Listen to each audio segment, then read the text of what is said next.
Saudara, perolehan suara di sistem informasi rekapitulasi atau Sirekap KPU menjadi pertanyaan banyak pihak. Sejumlah calon anggota legislatif yang bertarung dalam pemilu 2024 mempermasalahkan jumlah perolehan suara yang berkurang secara bertahap.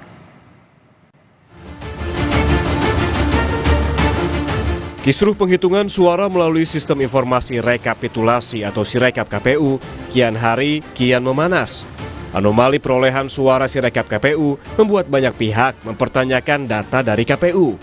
Pasalnya, sejumlah suara calon anggota legislatif yang diumumkan melalui situs pemilu2024.kpu.id disebut berkurang hingga ribuan suara. Berkurangnya jumlah suara salah satunya dirasakan caleg PDI Perjuangan Hari Basuki Cahayapurnama. Hari mengaku jumlah suara yang ia peroleh berkurang hingga 3.400 suara. Menurut Hari, jumlah ini berkurang secara bertahap. Hari Basuki Cahayapurnama yang merupakan caleg DPR dari PDI Perjuangan untuk Dapil Jakarta 1 merasa bingung dengan perolehan suaranya yang berubah drastis dalam satu hari. Berdasarkan hitung suara pileg pada 18 Februari, perolehan suara Hari berjumlah 11.251 suara. Selang sehari, angka ini tiba-tiba merosot menjadi 8.431 suara. Hari mempertanyakan, jika betul ada pengoreksian data, apakah perbaikan juga dilakukan secara bertahap? Berkurang itu sampai sekitar 3.400 suara. Dan ini dilakukan secara bertahap. Jadi pada tanggal 18 Februari jam 9 pagi itu masih 11.251. Seperti yang dikatakan tadi. Tanggal 19 Februari jam 8 pagi itu menjadi 8.431. Tidak berhenti di situ saja. Hari ini tanggal 20 Februari jam 1 sore 13.00 itu suara menjadi 7.866. Jadi ini berkurangnya tuh bisa bertahap gitu. Jadi pertanyaan saya, kalau ini dikoreksi, sistem koreksinya itu bertahap juga atau bagaimana ini? Caleg lain yang mengeluhkan angka suara miliknya yang masih fluktuatif dari hasil hitung suara sementara yang ditampilkan KPU ialah penyanyi Once Michael. Caleg dari PDI Perjuangan Dapil Jakarta 2 ini pun belum berani memastikan bisa tidaknya ia berlanjut ke Senayan. Sebetulnya angka yang ada ini kadang melonjak tidak wajar dan juga kadang-kadang turun tidak wajar. Ya, kalau yang ada sekarang sepertinya cukup aman, tapi kan seperti itu tadi saya sampaikan, data-data ini kok masih meragukan buat saya. Jadi saya harus betul-betul teliti. Fluktuatif sekali ya data yang ada. Komisioner KPU Betty Epsilon Idrus mengklaim adanya anomali atau perbedaan besar data di sistem informasi rekapitulasi Sirekap KPU. Disebabkan bila ada satu KPPS yang menginput angka yang tidak sesuai dengan angka yang sebenarnya dalam satu dapil.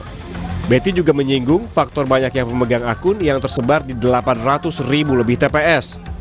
Kesenjangan jaringan internet dan telepon seluler petugas KPPS juga menjadi faktor yang menghambat menginput data. Kenapa angka anomali itu ada? Karena saya KPPS, masnya KPPS, mbaknya KPPS.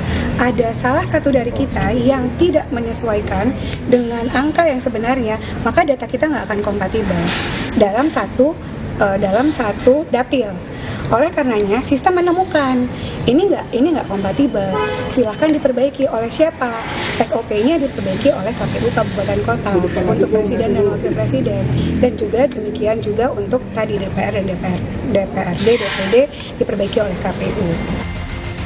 Rekapitulasi melalui Sirekap KPU dilakukan agar penghitungan bisa dilakukan secara transparan. Namun antisipasi kesalahan penghitungan juga penting dilakukan untuk meminimalisasi kegaduhan seperti saat ini. Tim Liputan, Kompas TV. Untuk mengetahui informasi terkini, kita sapa jurnalis Kompas TV Asri Gunawan di Gedung KPU RI Menteng, Jakarta Pusat. Asri, ini menjadi sorotan masyarakat terutama terkait dengan berubahnya perolehan suara terutama di Sirekap KPU. Lalu apa penyebabnya dan mengapa ini bisa terjadi hingga salah input? Ya, berdasarkan penjelasan dari Ketua KPU RI Hasyim Asyari bahwa memang ada sempat penghentian sementara untuk Sirekap ataupun juga rekapitulasi di dalam sistem rekapitulasi KPU atau Sirekap ini karena beberapa hal, diantaranya karena ada ketidaksesuaian atau tidak sinkron antara formulir C hasil dari TPS dengan hasil yang muncul di sistem rekapitulasi, dan ini terjadi di tingkat kecamatan. Kemudian dari KPU sendiri juga sudah melakukan penghentian sementara bagi beberapa TPS ataupun juga wilayah yang memang ada ketidaksinkron atau ada ketidaksesuaian dengan dari yang direkap ataupun juga di formulir C dengan yang muncul di tayangan sistem rekapitulasi. Dan kemudian bagi wilayah-wilayah yang memang sudah sesuai atau sudah sinkron, maka tidak ada penghentian ataupun juga masih dilakukan rekapitulasi dan juga masih berlanjut. Sementara untuk data rekapitulasi nasional yang masuk pada pukul 11 waktu Indonesia Barat hari ini yang tertera di website resmi KPU di pemilu2024.kpu.go.id, ini untuk suara masuk sementara berdasarkan real count sudah ada 605.109 TPS yang masuk dari total 823.236 TPS di seluruh Indonesia atau sudah sebesar 73,50%. Dan untuk pemilu atau pemilihan presiden ini untuk pasangan nomor urut 1 Anies dan Muhaimin ini mencapai suara 24,24% atau sebanyak 24.310.545 suara. Kemudian untuk paslon nomor urut 2 Prabowo Gibran ini memperoleh suara sebanyak 58,77% atau setara dengan 58.943.436. Dan terakhir ini paslon nomor urut 3 Ganjar Pranowo Mahfud MD memperoleh 17.045.031 suara yang juga setara dengan 16,99%.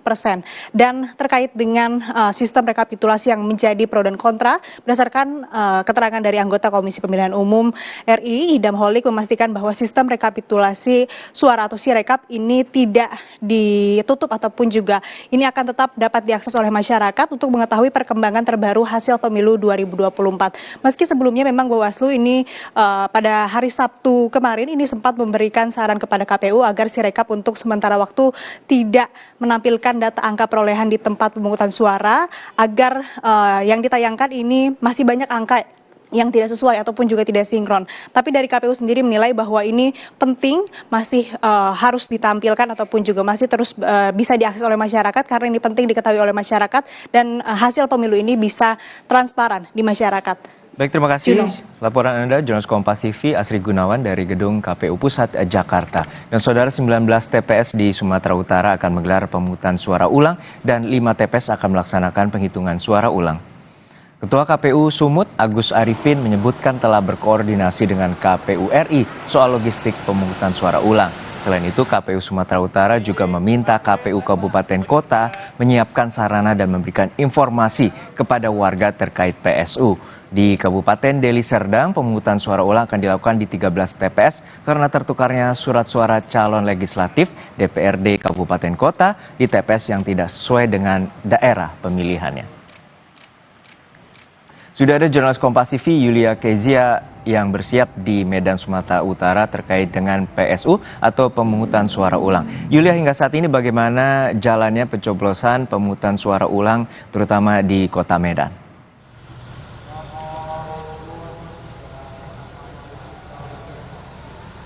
Baik Juno dan saudara, selamat siang. Pasca kendala pencoblosan yang terjadi pada 14 Februari yang lalu, total ada 19 TPS di Sumatera Utara yang melakukan pemungutan suara ulang, di mana 2 diantaranya berada di Kota Medan.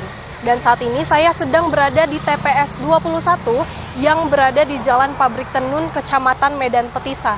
Dan bisa Anda lihat di belakang saya ini sedang berlangsung pemungutan suara ulang yang sudah dimulai sejak pukul 7 pagi tadi dan akan berakhir pada pukul 1 siang nanti. Dan bisa juga dilihat di belakang saya ketika pemungutan suara ulang berlangsung, terdapat penjagaan ketat dari aparat TNI Polri. Dari informasi yang kami peroleh juga terpantau masih 90 masyarakat yang melakukan pencoblosan ulang, padahal di TPS terdaftar 263 daftar pemilih tetap dan 12 daftar pemilih tambahan. Sebelumnya saudara, juga dapat kami sampaikan pencoblosan ini dilakukan dikarenakan adanya dua kendala, di mana diantaranya tertukarnya surat suara caleg dan juga terdapat pemilih yang di luar domisili. Juno. Terima kasih atas laporan Anda, Yulia Kezia dari Medan, Sumatera Utara. Sesaat lagi saudara, sebuah kedai kopi di kawasan Pasar Sudirman, Kota Pontianak punya konsep rumah lingkungan dengan menggunakan minuman kemasan kaleng yang bisa didaur ulang.